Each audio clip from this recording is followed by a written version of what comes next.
Thank you. When I got to know about Bitcoin in 2011, and you might be wondering why I'm not on the Cayman Islands, right? But I sort of love. What was really astonishing for me was suddenly I could send money to friends in Southeast Asia with the ease of sending an email, right? It just took seconds and the money was over there. But when I went to PayPal's website, they said, this country is blocked, sorry, right? And it felt really like science fiction had suddenly become a reality. This was the stuff which Star Trek and Star Wars, of course, was all about, sending money instantly between different planets or different parties. And so for me, when people were asking, like, but how can you trust this Bitcoin thing, right? Like, we don't even know who this Satoshi Nakamoto is. I said jokingly, of course I know who he is. It's very clear. I mean, I'm not going to write a Newsweek article about it, that's for sure. But the Satoshi Nakamoto, he came from the future. It's clear. He had to fix our broken timeline. I mean, how can it be in the year 2014 we're still sending paper checks, right? From one account to another. It takes days, how conveniently, for them to clear. Or just another example is my friends are in Southeast Asia, so when I want to send them a couple $100, I have to walk into a physical building, meet the branch manager, right? Sit down for a little chat, fill out a stack of paperwork, then I get a hefty transaction fee on the processing.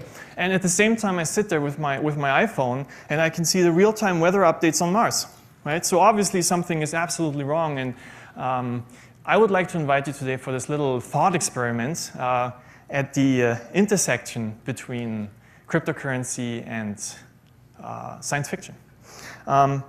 So for this, to go back a little bit, last year, when Bitcoin for the first time hit the mainstream media, it took them a while to catch up. The fascinating aspect for me, and I found myself in a lot of discussions with friends about the global phenomenon of Bitcoin. So suddenly, and if you are into space and space exploration, you see Bitcoin as capturing a planetary financial system, right? It starts to form and captures the entire globe. So you have a farmer in Zimbabwe and you have a Wall Street broker, and both of them basically on the same network. And that sounds like science fiction. So I was in these discussions, and of course, you know, if you spin this thought a little bit further, at a certain point, we may have another base on Mars. We may have a base on the moon.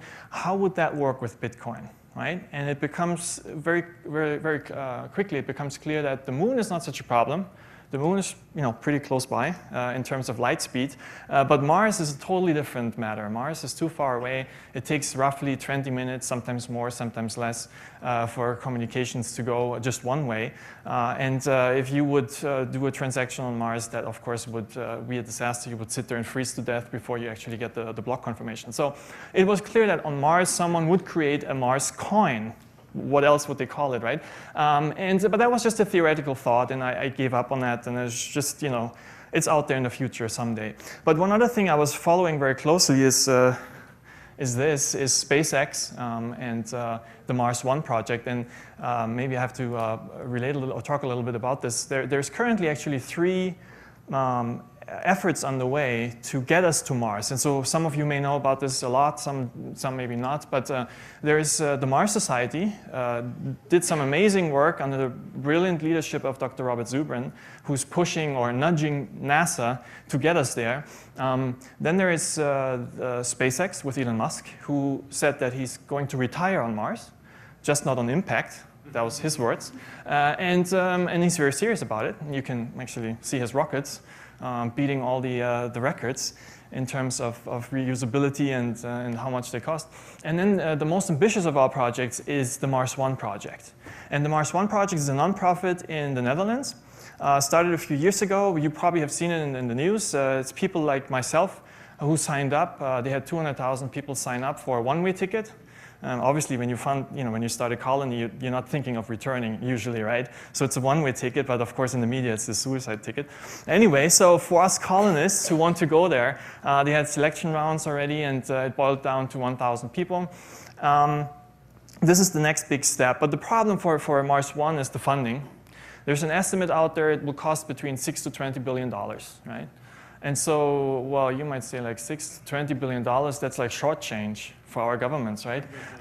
Just a healthcare website, how much did that cost? Close to $1 billion? I don't know. But we fund a lot of wars. We prop up a failing banking system in Europe and America. So $20 billion, that's like nothing, right? But here we have some visionary leaders in the private enterprise, private area, and they have no funding, right? And on the other hand, we have government entities that can fund themselves, right? But they don't have visionary leaders. And so this is maybe just a correlation. I'm not talking about causation here at this point. But so the question is there anything we can do about this, right? Or you might ask actually a more important question. Why are these people, myself included, so hellbound on getting to Mars, right? Maybe that was a very good question. And you can look at this two ways, right? One way would be the insurance advertisement perspective. Is we're living here on this, us included, on this rocky ball, right? On a thin, tiny, moldy crust on this rocky ball floating through space right now. And we know, statistically speaking, every 100 million years, an asteroid comes by and just presses this big reset button and wipes out life as we know it. This is a fact, right? Effect of life. And the last one was 65 million years ago, so if you're counting, can come any day. That will be the insurance advertisement, right? But besides that, there's temperature fluctuations, right? The Earth was a dust ball at some point, and it's going to freeze over into an icicle. Whether it's man-made or not doesn't even matter. Long-term perspective is that this is going to happen to Earth, right? And if you have 10 billion people or whatever number we have at that point, and you live on an icicle or inside an icicle at that point, you have a problem, right? So there are supervolcanoes and pandemics and our love affair with war, right? So it doesn't really take an Elon Musk to understand that we do need a backup drive, because all our family pictures, right? All our scientific studies, our papers, our technology is just on this one place, in this one place. And that is absolutely not a good idea. You can try it at home, right, with your computer. You probably have some experience with that. And so that's one reason to go to Mars, because Mars has all the resources, all the natural elements for us to actually branch off and recreate human civilization on another planetary body. But I prefer personally to look at it in a more positive way. And that's, I have children, many of you have children, and so just imagine your children growing up or your grandchildren growing up, and they know at the same time they have brothers and sisters, cousins and nephews living on another planet. So we're here in the Scholastic building, right? Kids are coming in and out all the time. Just imagine what this would do to their inspiration, talking about inspiration, right? That there's actually their brothers and sisters living on another planet. So if we can get this done, if we unlock Mars, if we make it there for the first time ever and prove to ourselves that we can live self-sufficiently in a biosphere, basically bring life over to another planet, that would change everything.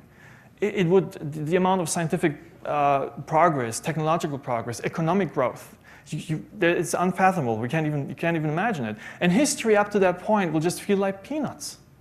Seriously, right? At that point, we have opened up the solar system for us, because our kids, our grandchildren are going to say, like, what's going to stop us there? What is going to stop us there? Now we know how to do it. Now we can go further, right? And so now you're looking at the abundance and the riches of the solar system, right? When we talk about Earth and mining in Earth and destroying forests, all of that does not need to happen.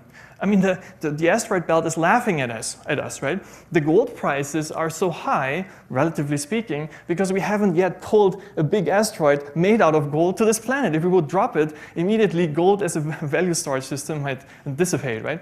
But so those are the reasons for going to Mars. And you might ask yourself, like, okay, so those seem, at least to me personally, very compelling reasons to go to Mars. Why are we not there yet, right? And so unfortunately, I don't have my little... oh, here it is. Wait a second. To jump there. And this is Mars, right? This is how it looks right now. And obviously, there is no paper to print, right? So don't even get started. And if you start mining for gold and metals to mint coins, you probably use it for your technology rather than can you picture an astronaut walking around with coins in his hands? Not really, right? So digital currency on Mars makes absolutely a sense, and it will be a cryptocurrency. Obviously, Bitcoin has really proven that it does work. Now, these were the 3 missions I talked about. These are some reasons why we should go. And why are we not there yet, right? So here, there's $1 billion. We need 6 more. But as I said before, that's not necessarily holding us back. What's really holding us back is something like that. And what I would like to share with you right now is at certain times like these, right, it really makes sense to go take a step back and look back. So what did people in the past do, right? We should learn from the past, and we can. There's a lot of stuff in the past. I personally like the Roman Empire. If you ever want to know about politics, just read up on the Roman Empire. It shows you basically every combination of every intrigue and political system there is. But if we go back a little bit, first I want to make a little stop at the Apollo system, because the Apollo program gives you an example how it would work when the government does it, right? You go there, you spend, and this is interesting, NASA has still the same funding as at the time of the Apollo program. So the last 10 years, they had the same amount of funding as they had inflation adjusted as during the time of Kennedy, right? But they did, also I didn't see anybody on Mars, right? So the funding is always just an excuse, if you will. What it really needs is to take this visionary leadership and say, we're going to get it done, like Kennedy did. But even for Kennedy, it would have been difficult if it wasn't for the fear-laden atmosphere in the 60s. You had this space race with the Soviet Union, and there was an actual threat that whoever is going to be on top is going to drop the bombs, right? So that, of course, worked very well for the government, the fear factor to push us forwards, push us towards the moon, and it worked out. But after that, it was over, right? It was gone. There was no motivation anymore. And here we are, what, 40 years later, soon 50 years. And since I was born, you know, people are saying like, oh, in 30 years, you're going to be at Mars. 30 years. So still today, if you look up the websites, they're going to say, in 30 years, we're going to be there, right? So this is one way of saying it never happened. But looking back at the history, we know it is possible to do impossible things. We have North America and South America colonized, right? There's people living here now. How did our ancestors do that? How did they start? It was a monumental task. I mean, a ship is not cheap, at least, you know, in the 15th, 16th century. And so what they did is they formed companies. Right? That's where our word company actually comes from. That's how they had to do it. And what they did is they took ships and split them into shares, right? So usually typically it was like 12 to 64 shares, and they would sell them off to individual investors. And you think, okay, so why did they do this? Well, there is the new world out there, and there are riches there. But it's not so much just getting the gold and then shipping the gold back, right? That's one of the motivations, right? Here. There's another point to this. Once you make it to the other side and you actually establish a colony and you're one of the shareholders of this monumental task, guess who the property belongs to? Guess who has to say what's going to happen in this colony? That's the stuff which is going to make you rich. And people understood that, and that's why they invested into these ships and made something happen which otherwise would have been impossible for an individual to do, or even for the government, right? And so I would like to give, you know, this is the core of this thought experiment. Let's assume all of us, for a moment, okay, all of us, we're like the board members now, big board, of Mars One, okay, one of these efforts to get us to Mars. And so we have to make a decision, okay, so our roadmap, and that's actually Mars One's roadmap, in the year 2024, we're going to launch a base crew of 4 people. I'm going to shoot them up there with a rocket from Elon Musk, which we have to purchase, and we're going to install like little tin cans. You can see them up there in the left corner. And they'll try to just survive for the first couple of years, right? If they make it, we will have set this example, and we're pretty sure that others are going to follow. I mean, if China looks at this and says like, wait a second, a non-profit got this done, we're going to be there next, right? And the US says China goes there, we're going to be there next. So anyway, what you might see after some time is some more, you know, the settlement might grow, some more people will arrive, there's different colonies, and they will start to trade. They will, because someone will have figured out a way to mine this type of metal, the other one will have figured out a chemical refinery on Mars, and they will start to exchange value with each other. So the idea behind Marscoin is exactly this. If we take our astronauts to Mars, right, we might tell them, okay, you get a little USB stick, and one of the things we want you to install on Mars is a cryptocurrency, because in the future we know people will utilize the cryptocurrency on Mars, right? But at some point, one of you might come up with the idea like, wait a second, why do we have to wait? Why don't we install the cryptocurrency right now, right here, and let other people partake in it, right? Right now, at this particular point in time, 10 years before we actually launch. And so they get this opportunity to buy into the investment right at this point of time. And what does that do? So I'll give you an example. Some people might say, oh, this is just a funny idea. We understand that once you are on Mars, you own the economy. You are going to be the Bitcoin of Mars, right? I have these $10. These $10 are going to buy me 1,000 Marscoin. Right now, if you go actually to mintpal.com, you can buy 1,000 Marscoin for $10. So I can take those $10 and throw them at my retirement fund, right? But I can also take those $10 and throw them at something like Marscoin. And I don't know whether it's going to work out or not. It's very much like Bitcoin. It's an experiment. But if you guys are going to make it and your astronauts take Marscoin to Mars, I'm going to be one of the few people who actually has a share in the Martian economy. And if in 50 years or in 60 years I can give that little private key to my kids, right, they can trade it. And so the farmer in Zimbabwe, right, who had no way to trade on the SpaceX exchange in New York City, for instance, for a company share, maybe getting some money out of it. This farmer in Zimbabwe now, he has a chance for his kids, grandkids, maybe even in his lifetime, to buy into a cryptocurrency that will allow him in 10, 20, we're talking in 10 years, if I go back, 10 years up there, this down there is probably 100 years or longer, but we're talking about a couple of colonies in the next 50, 60 years, and they will trade.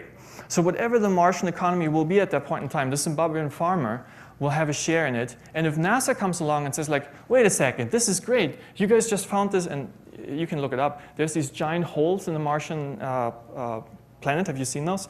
Probably underground volcanoes. Pretty exciting stuff. So if NASA or National Geographic calls Mars One or Martian colonists and says like, hey, we want a nice TV documentary about this. Can you guys film it?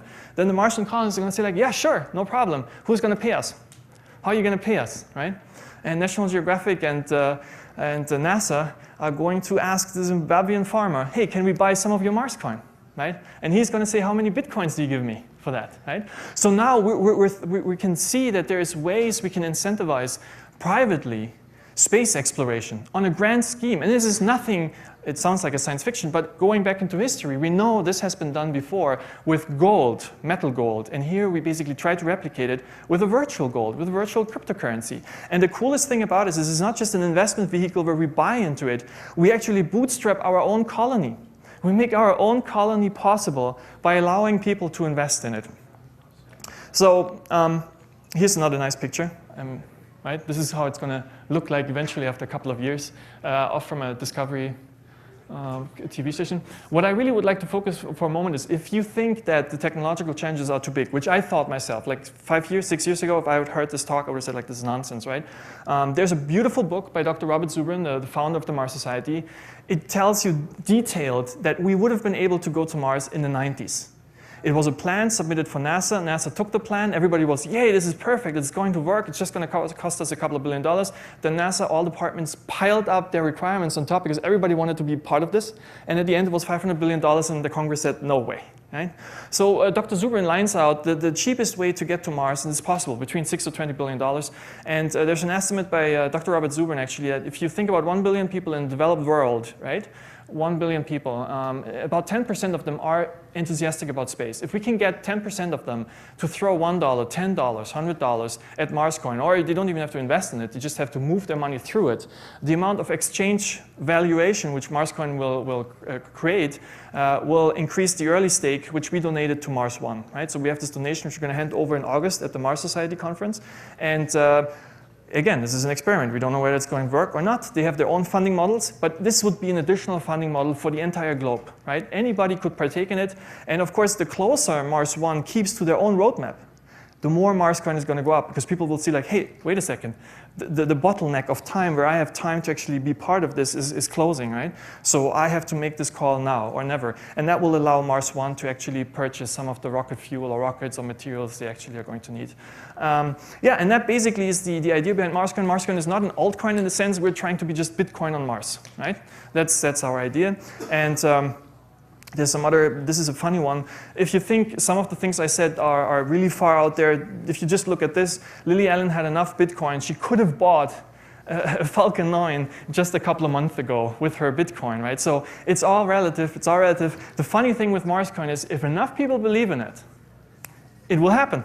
If not enough people believe in it, it's not going to happen. And the funny thing is at this point, with our own thoughts, we make the decision whether our grandchildren are going to see Mars or not, right? Which I find is a very fascinating idea. Here's just quickly the roadmap. we launched Marscoin in January, and in 2024 is the departure according to the roadmap of Mars 1. And so far they have been close to their roadmap. They have been following through. There's 1,056 candidates already selected. In the next couple of rounds are going to be televised, so you're probably going to see them on television. And yeah, at that point, one of these astronauts is going to get a little USB stick from us and say, like, take it up with you. And whoever is going to be in the network at that point, you'll be part of it. So here I have a couple of scenarios, but that basically concludes my talk. I thank you very much for giving me the opportunity to talk about this. I really appreciate it, because for me, the idea of getting finding a private way to fund ourselves out of the gravity well of Earth is something really, really important. If we can find a private way to make this happen, and a global even better, that would be really wonderful and be a changer. Thank you. Thank you very much. Great job, buddy.